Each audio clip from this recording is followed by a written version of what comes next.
धर्म की यदि हम सही रूप में परिभाषा समझें कि जो व्यवहार हम दूसरों से अपने लिए चाहते हैं वही हम दूसरों के साथ करें तो ये धर्म है। लेकिन आजकल नहीं होता। हम घर परिवार में भी इसे देख सकते हैं।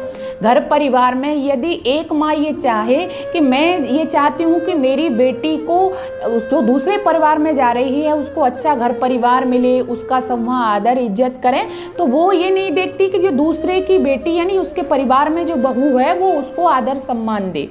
तो ये सारी कहीं भी हम इसको घटा सकते हैं। इस तरह की यदि प्रक्रिया शुरू हो जाएगी तो हर जगह शांति का माहौल बन जाएगा। एक परिवार में ऐसा ही हुआ। एक नई शादी हुई थी, नया विवाह हुआ था। एक बेटी घर में आई बहू बन करके। उसने आकर के देखा कि परिवार में उसकी सास थी और एक बूढ़ी सास थी। तो उसने देखा कि जो बूढ़ी सास थी उसको उसकी जो सासू माँ थी पुरानी मिट्टी के बहुत बेकार से बर्तन थे उनमें भोजन देती थी। उनमें जब वो भोजन देती थी तो उसने देखा सब लोग तो इतने अच्छे बर्तनों में भोजन करते हैं, लेकिन ये हमारी जो बूढ़ी सासू माँ है उनको बहुत बेकार से बर्तनों में भोजन दिया जाता है। उनके सोने के वस्त्र भी बहुत रद्दी से हैं, बहुत गूदड़े टाइप के हैं। तो उसने देखा, उसको ये अच्छा नहीं लगा, लेकिन करती क्या, क्योंकि सासू माँ का आदेश था। बस उसने धीरे धीरे जो बर्तन थे उनको बड़ी अच्छी तरह से संभाल के रखना शुरू किया। जो उनके गद्दे थे, उनके जो बिस्तर थे जो फटे हुए, उनको बड़ी अच्छी तरह से संभाल के वो रखती, उनकी हिफाजत करती। एक दिन सासू माँ ने कहा कि बेटी इन पर इतना ध्यान क्यों देती हो। तो उस बेटी ने कहा, बहू ने कहा, माँ मुझे इस पर बहुत ज़्यादा ध्यान देने की ज़रूरत है। सासू माँ ने कहा, क्यों, कोई ध्यान देने की ज़रूरत नहीं है, बस इनको खिलाया और ऐसे ही रख दिया करो। उस बहू ने कहा, नहीं नहीं माँ, मैं इस घर की परंपरा जान चुकी हूँ, मुझे पता चल गया है।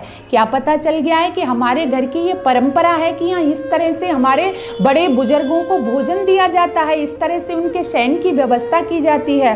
तो कल जब ये तो नहीं रहेंगी मेरी बूढ़ी सासू माँ, लेकिन जब वृद्धा होएंगी, जब मैं आपकी सेवा किया करूँगी, तो इन बर्तनों की आपके लिए आवश्यकता पड़ेगी, इन जो शयन के बिस्तर हैं इन बिछौने की आपके लिए आवश्यकता पड़ेगी। इसलिए माताजी मैं इनको संभाल के रखती हूँ। बस सज्जनों, देवियों, उस सासू माँ की आंखें खुल चुकी थीं। वो समझ गई कि बहू क्या कहने वाली है। बस वो दौड़ करके गई और अपनी बूढ़ी सासू माँ के चरणों में गिर गई। उसी दिन से बर्तन बदल दिए गए, जो उनके सोने के बिस्तर थे वो बदल दिए गए। उसने कहा, बहू तूने मुझे बहुत बड़े पाप से बचा लिया, मैं तो ये समझ ही नहीं रही थी कि एक दिन मेरी भी यही अवस्था आएगी।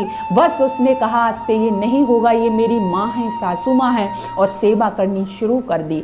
इससे हमें यही शिक्षा मिलती है कि हम ये क्यों भूल जाते हैं। एक पुत्र क्यों नहीं ये सोच पाता कि वह भी किसी दिन पिता होगा।